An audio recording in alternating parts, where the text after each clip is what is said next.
Hi guys, I'm Richie Roberts, director of Slime, and the guy that's been listening to all of your auditions. So first off, I want to say thank you so much. Today is the final day.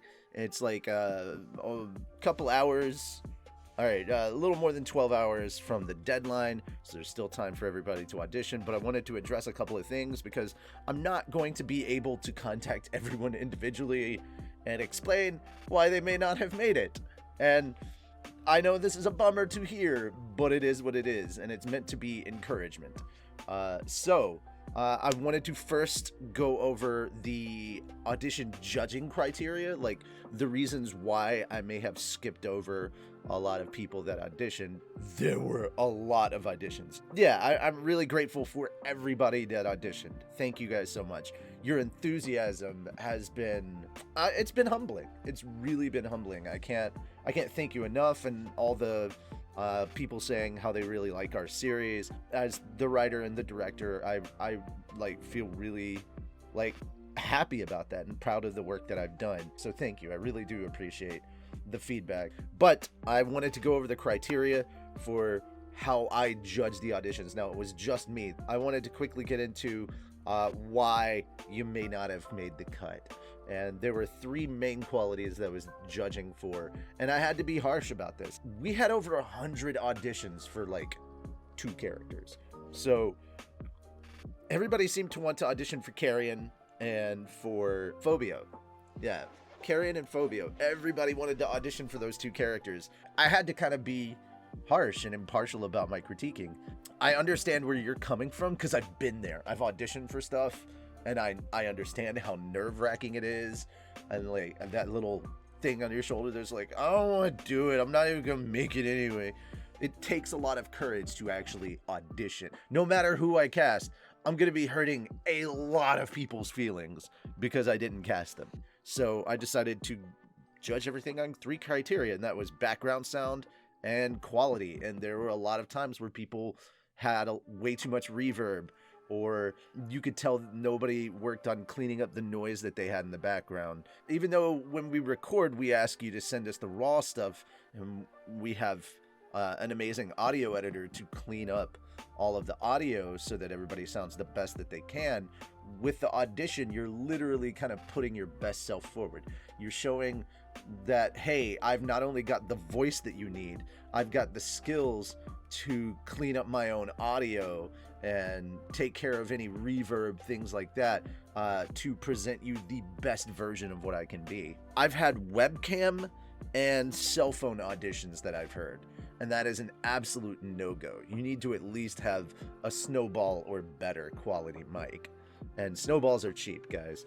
Like, I know for broke nerds they may be a little expensive, but if you're serious about getting into the voiceover game, you need something at least of that level. We're not telling you to go out and get a fancy XLR mic and audio system, but like at least a basic like Yeti or some USB mic that can actually do cardioid. Those are important. Voice range was the other criteria. How well you can kind of change up your voice to match the character type. And I heard a lot of people that really met that one that was really cool. That's why we have the introduction at the beginning, because we need to hear what your natural voice sounds like.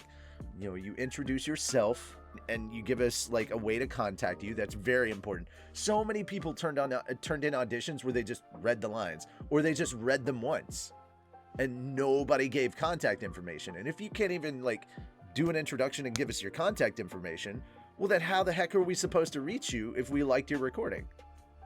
So if you could not do those things, that meant I could not tell from hearing your natural voice to hearing the character voice and how much your voice changed based on that.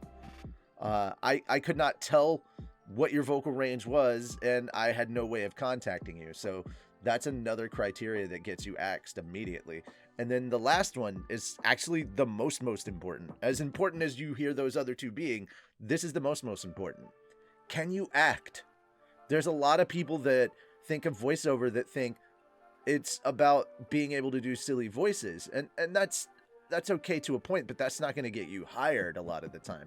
You need to be able to act. For first timers who got the jitters, everyone who's ever done professional, unprofessional work and has had to audition for that said work, every actor everywhere gets that. In fact, for some of us, it just doesn't go away. We're always getting those jitters, and they're just as intense as the very first time. Regardless of how much experience we've accumulated or how long we've been doing this, that still happens. Another reason why we did this is to help you kind of overcome a little bit of those jitters and to give you a confidence booster, because it takes a lot of confidence to just submit an audition, even if you're not sure if you're gonna make it or not. Like, just sending an audition is a big thing.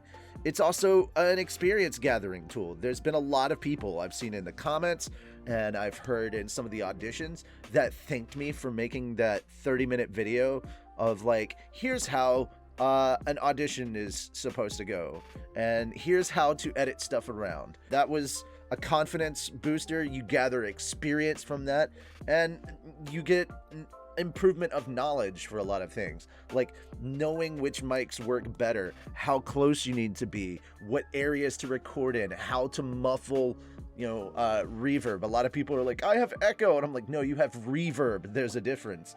There's a lot of listening. You need to go back and listen. A lot of people need to go back and listen over and over to their stuff. And I get this is a lot of people's first time and they don't have the best quality audio. I get that. But at the end of the day, I have to compare what you sent me to what the final product of our previous episodes looked like. How do you sound compared to how everyone else sounds in, like, say, Slime 7 or Slime 8? That's a big thing that I kind of had to look at when I was listening to people. That's why the background sound and quality judging was so important. I wanted to get to some basic reasons why people were skipped over, but I covered some of them. Too much reverb. Reverb and echo, of course, not being the same thing. Too much background noise and not enough voice. I have heard plenty of auditions where the voice people sounded way too far away from their mic. You need to be around here or at least here. There was just too much background. Like, I don't know if, like, you had your laptop mic going, if that's what you were going from. You were just recording from your webcam laptop mic, but those things pick up the noises that your computer makes, the fans and all that. And if you can't get rid of that audio, oh boy, that's a problem. And yeah, that was a reason why even when I hear people introducing themselves, I heard their background and it was way too powerful. And I was like, nope. Like, I didn't even let some people get finished introducing themselves because I heard that. And I was like, dude, you could have given me the best acting ever. Could have blown my socks off.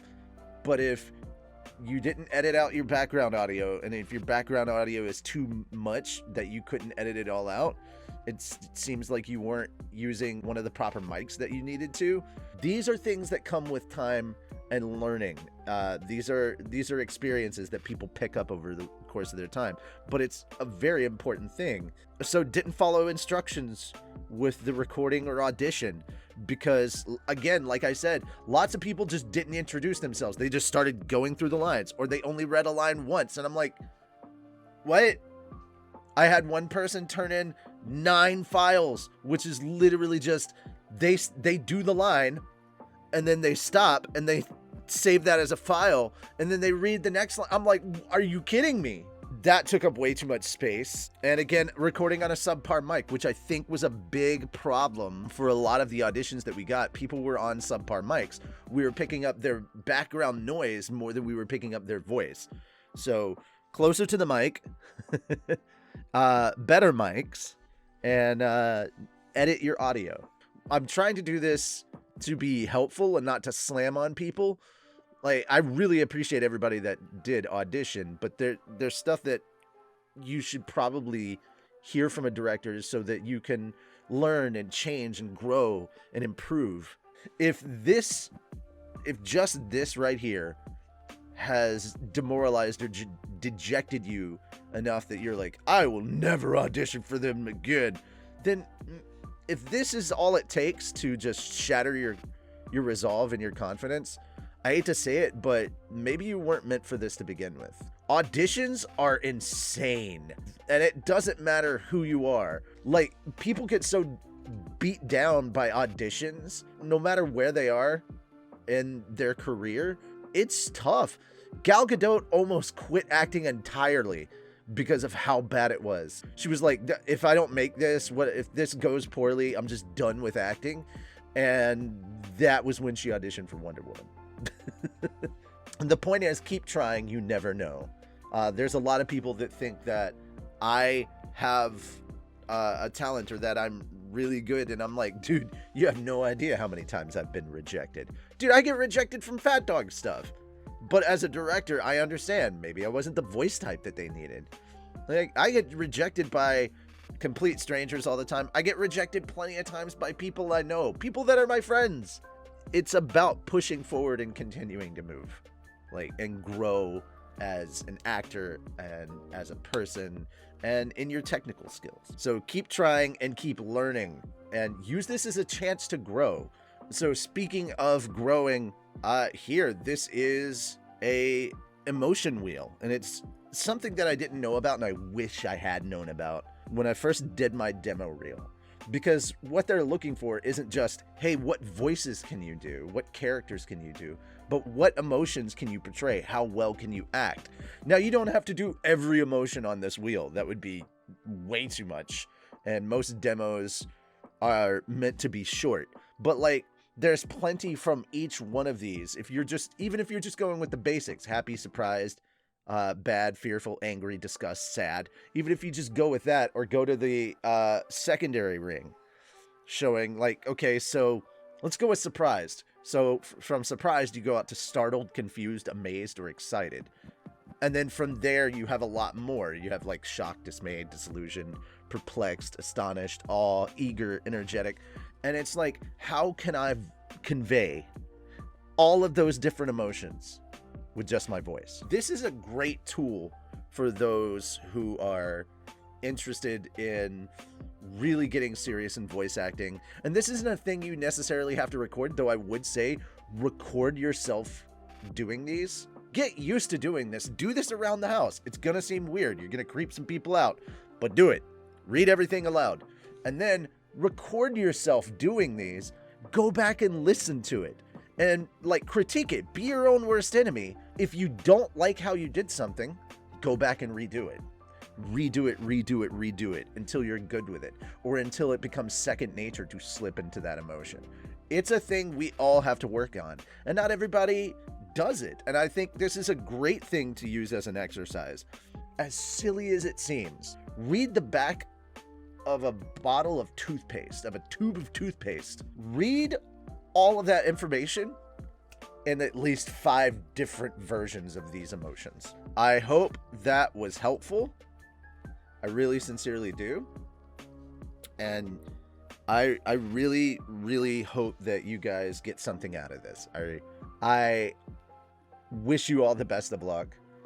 Please don't stop working on yourself and improving yourself and growing into acting. If you're serious about it, keep going. If you're not so serious, thank you anyway. You may stop because this isn't necessarily something you want to do, and I get that.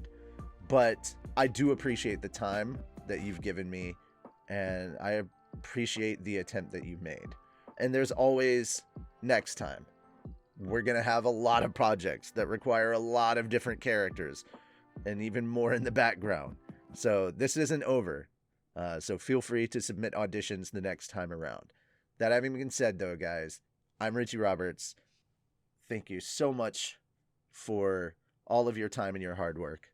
And I'll see you guys in the next thing I do, probably Monday with Slime Stuff. If you check us out on Twitch, we read the Slime Light novels in silly voices and all that stuff. So if you can, I'd look forward to seeing you there. Until then, take care, and bye-bye for now.